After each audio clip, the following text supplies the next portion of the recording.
다윗을 향한 사울의 질투심은 계속되고 있죠. 근데 그 정도가 아주 심해집니다. 어느 정도까지 심해지냐면, 전에는 다윗을 죽이려고 해도 간접적으로 자기는 살짝 빠지고 다른 방법으로 죽이려고 했지만, 이제는 아주 노골적으로 죽이겠다 이렇게 말합니다. 그래서 오늘 본문을 보면 이 죽이겠다는 말이 참 많이 나와요. 1절을 보면 사울이 그의 아들 요나단과 그의 모든 신하에게 다윗을 죽이라 말하였더니, 아주 직접적으로 죽이라 이렇게 말하죠. 또 10절을 보면요, 이렇게 말하죠. 10절, 사울이 단창으로 다윗을 벽에 박으려 하였으나, 아주 본인이 직접 다윗을 죽이려고 하고 있습니다.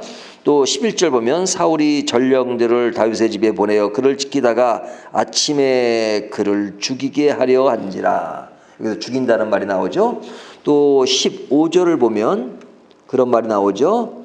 15절 제일 뒤에 그를 침상째 내게로 들고 오라, 내가 그를 죽이리라 이렇게 말하죠. 그러니까 굉장히 아주 그냥 꼭대기까지 올라간 겁니다. 그의 분노, 그 분노는 질투, 희생, 이런 것이 아주 극계에 달아서 이제는 자기가 직접 죽이겠다고 이야기합니다. 이걸 보면 죄라고 하는 것은 계속 자라죠.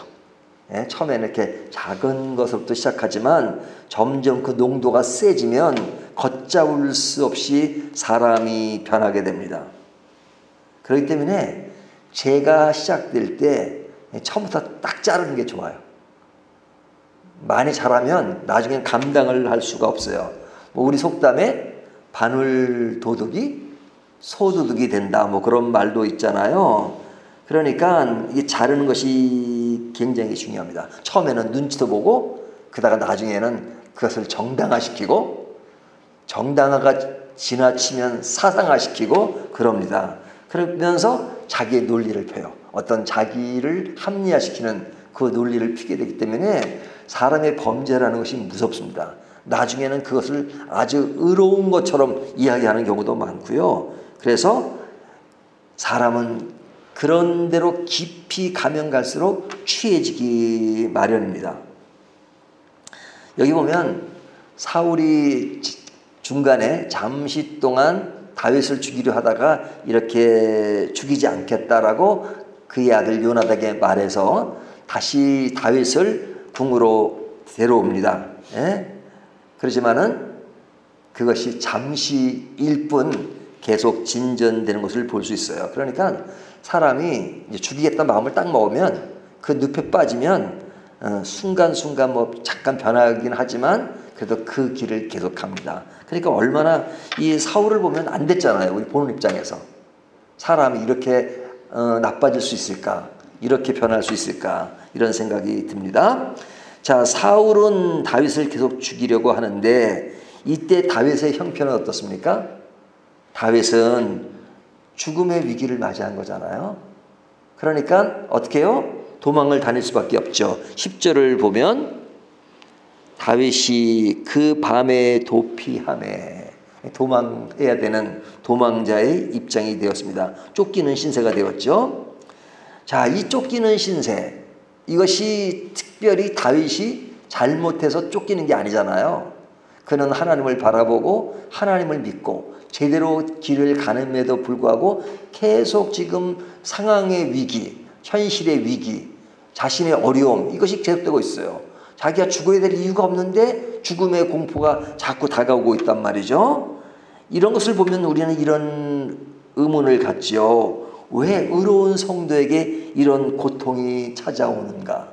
이런 위기가 찾아오는가? 일반적으로 생각하면 하나님을 잘 믿으면 고통이 없고 편안하고 기뻐야 되고, 사울 같은 사람은 하나님이 그냥 탁 쳐가지고 그냥 단번에 끝내버리시면 간단하잖아요. 그래서 사울은 여전히 힘을 발휘하고 있고 다윗은 계속 쫓기고 있고 위기를 맞고 있고 그러잖아요.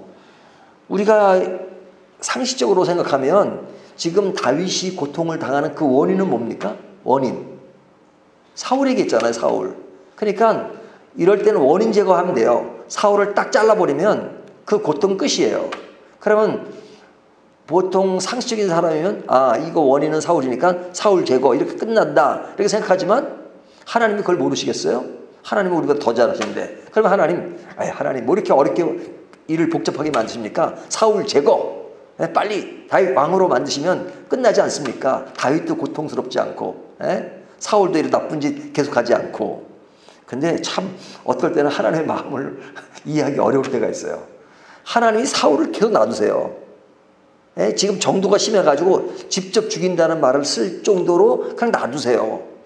그리고 다윗은 계속 도망다니고 어려움을 겪게 만들고 이런 것을 보면서 하나님 이럴 때 좀 빨리빨리 좀 하시지. 이거 지금 뭐 하십니까? 뭐 그런 생각을 갖잖아요. 근데 이와 같은 내용들이 오늘 본문만 나오는 게 아니야. 성경을 보면 이런 일들이 굉장히 많이 나와요. 우리가 신약으로 넘어오면 예수님이 태어났잖아요. 아기 예수. 그럴 때 이 헤롯이 아기를 죽이려 하니 그러잖아요. 그러면 헤롯이 아기를 죽이려 하니까 헤롯만 제거하면 되잖아요. 근데 주의 사자가 나타나서 마리아와 요셉에게 헤롯이 아기 예수를 죽이려 하니 너희가 피하여 애굽으로 가라 이렇게 말씀하잖아요. 애굽으로 밤을 택해서 몰래 도망가요. 그 아기 예수를 안고 애굽으로 도망가는 그 요셉과 마리아 심정이 어떻겠어요? 잘못한 게 하나도 없는데 큰 힘에 의해서 이렇게 도망가는. 근데 하나님이 헤롯을 제거하면 되는데 왜 마리아와 요셉에게 피하라고 하시는가? 그런 의아심을 갖게 되잖아요. 똑같은 상황이에요. 지금도 다윗은 계속 피하게 만들고 계속 사울은 힘을 가하는. 그래서 참 어려울 때가 있어요. 하지만 이 어려움을 우리가 왜 느끼는가? 우리는 항상 누구의 시간표를 가지고 있어요? 우리들의 시간표를 가지고 있어요. 우리들의 시간표를 볼 때는 이것은 잘 이해가 안 돼요. 이해가 안 돼요. 근데 하나님 왜 그러시는가? 하나님의 시간표가 있기 때문에 그래요. 하나님의 시간표를 바라봐야 되는데 우리들의 시간표를 보니까 이해가 안 되는 거죠. 그러면 하나님의 시간표는 어떻게 운행되고 있는가? 오늘 본문을 보면 하나님의 시간표에 운행되는 것을 볼 수 있어요. 자, 1절부터 5절까지 보면요. 저희가 그 부분을 읽었는데요. 이 부분은 누구의 이야기가 주가 됩니까? 사울의 아들 요나단의 이야기잖아요. 자, 아버지 사울은 다윗을 죽이려 한다 그러지만 요나단은 어떻습니까? 다윗을 어느 정도 사랑합니까? 1절을 보면 사울의 아들 요나단이 다윗을 심히 좋아함으로. 이 좋아한다는 말을 들으면 저는 어떤 생각이 드냐면 좋아한다는 말이 더 높아요? 사랑한다는 말이 더 등급이 높은 것 같아요. 사랑한다, 좋아한다. 어떤 것이 더 깊은 그런 내면을 이렇게 드러낸다고 생각하세요? 뭐 사랑이 더 우리한테는 더 익숙하잖아요. 근데 성경을 보면 사랑이란 말을 쓸 때 원수를 사랑하래요. 원수를 사랑을 하면 그 사랑 힘들어요. 원수를 어떻게 사랑해요? 근데 문맥을 자세히 보면 원수를 사랑한다는 건 감정적으로 사랑이 안 가는 거예요. 원수를. 하지만 그에게 그냥 그 원수 같은 그런 것이 있지만 그러나 일단 그에게 친절을 베풀고 그를 위해서 기도하는 것. 그것이 사랑으로 가능해요. 근데 성경은 원수를 좋아하란 말은 없어요. 원수를 좋아하란 말. 이 좋아하란 말은요, 내 어떤 감성적인 것들이 더 드러나는 겁니다. 그러니까 내가 딱 끌리는, 어떤 사람은 별로 말을 안 해봤는데 좋아해요. 그건 내가 끌려가는 거예요. 사랑은 범위가 너무 크기 때문에 내가 감정으로 끌려가지 않아도 그래서 기도할 수 있고 그를 내가 좀 껴안아야 되겠다라는 마음을 갖는 거예요. 좋아하는 것은 감성적인 것이 강하기 때문에 원수를 좋아하라 그러면 내 감성이 안 가는데 좋아하면 진짜 그건 안 되는 거죠. 그래서 어떨 때는 사랑의 범위가 더 큰 것이지만 이 좋아한다는 의미가 우리에겐 더 밀착되어 있는 거예요. 그러니까 요나단이 다윗을 심히 좋아했다는 것은 의무감으로 이렇게 좋아하는 게 아니에요. 마음이 다 끌려 있는 거예요. 그냥 좋은 거예요. 그가 무슨 뭐 공로가 있고 그래서만 좋은 게 아니라 마음으로 끌리는 거예요. 그러니까 이게 사울과 비교가 되잖아요. 사울은 이유 없이 다윗을 싫어하는 거잖아요. 시샘 때문에. 하지만 같은 부자지간이라도 아들은 심히 좋아하고 아버지는 죽이려고 하는 그 서로가 이렇게 대비되는 그런 모습이 있잖아요. 근데 이 사람이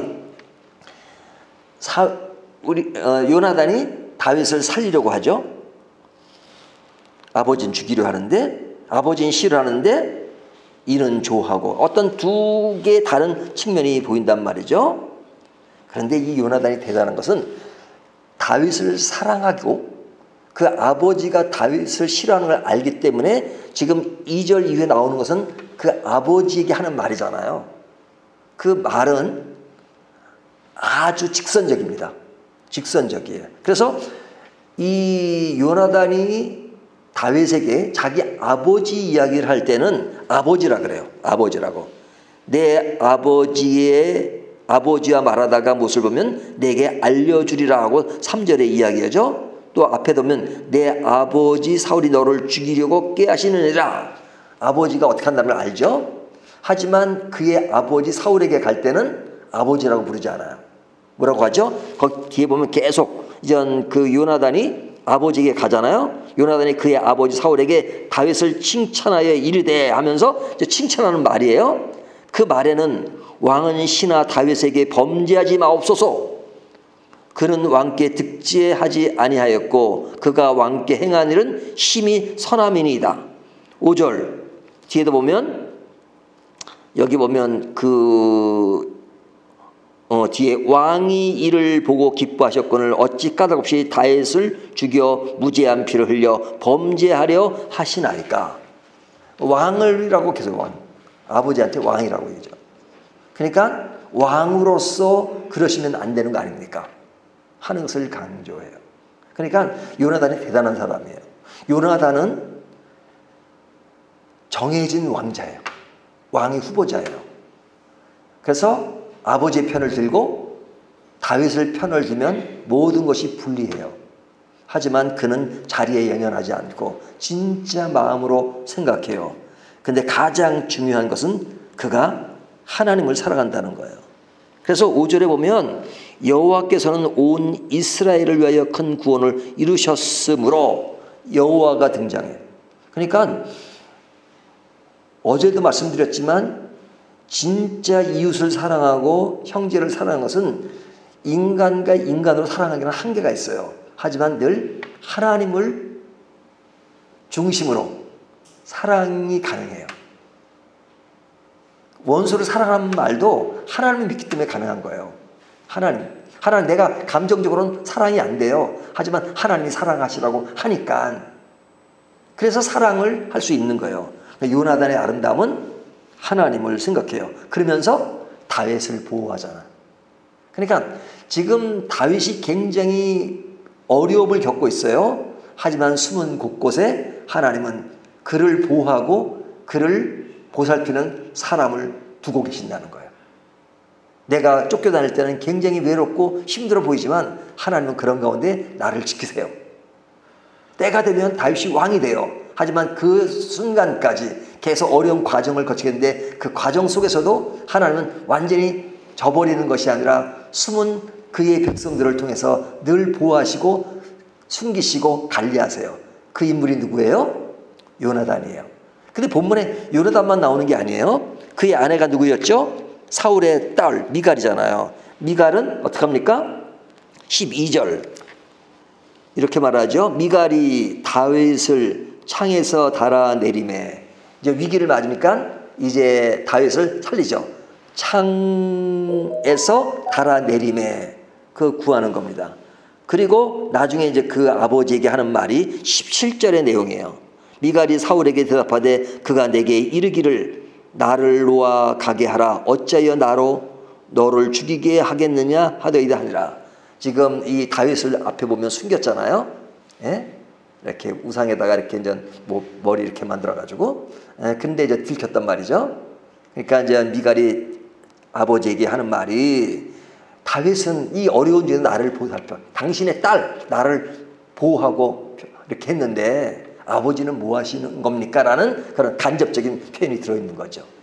그러니까 사울 아들이 다윗을 좋아하고 그 딸은 또 그 다윗을 변호하고 하는 것, 이것도 다윗에게는 큰 위로가 되겠죠. 그리고 18절부터 24절까지는 다윗이 피해가지고 누구에게 갑니까?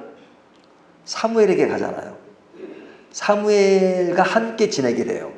이것은 피할 장소가 마련되었다는 거죠.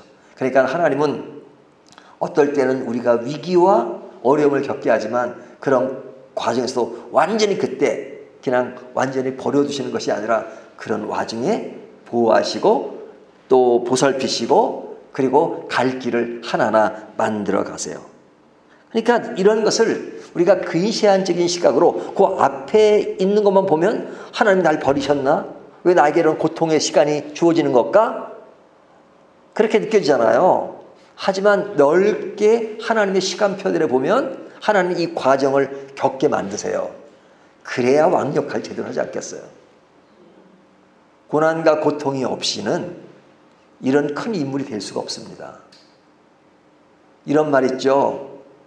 풍랑과 대풍을 맞이해보지 않은 선장은 유능한 선장이 될 수 없다. 잔잔하고 늘 고요하고 그러면 그 어려움을 헤쳐나갈 수 없어요.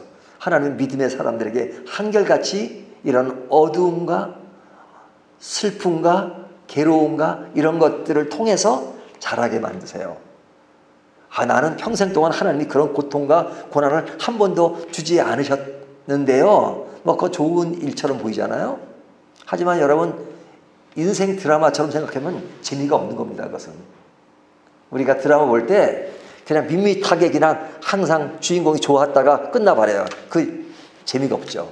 드라마나 영화가 재밌는 것은 이 반전이 있고 그래서 재밌는 거 아닙니까? 그것처럼 하나님이 크게 키우는 사람들은, 믿음의 성도들은 그런 굴곡 속에서 우리를 자라게 하세요. 근데 그 자라게 하시는 그 과정 속에 있을 때 우리는 너무너무 힘들죠. 그래서 하나님 왜 이러십니까? 라고 나의 시간표의 관점에서 불만을 토로하고 또 아심을 토로하지만 하나님은 때가 되면 너를 쓰겠다 이렇게 말씀하십니다. 우리가 요한복음 21장이면 예수님이 베드로를 부를 때도 그 많은 과정 속에서 베드로에게 무엇을 이야기하시고 베드로는 깨닫잖아요.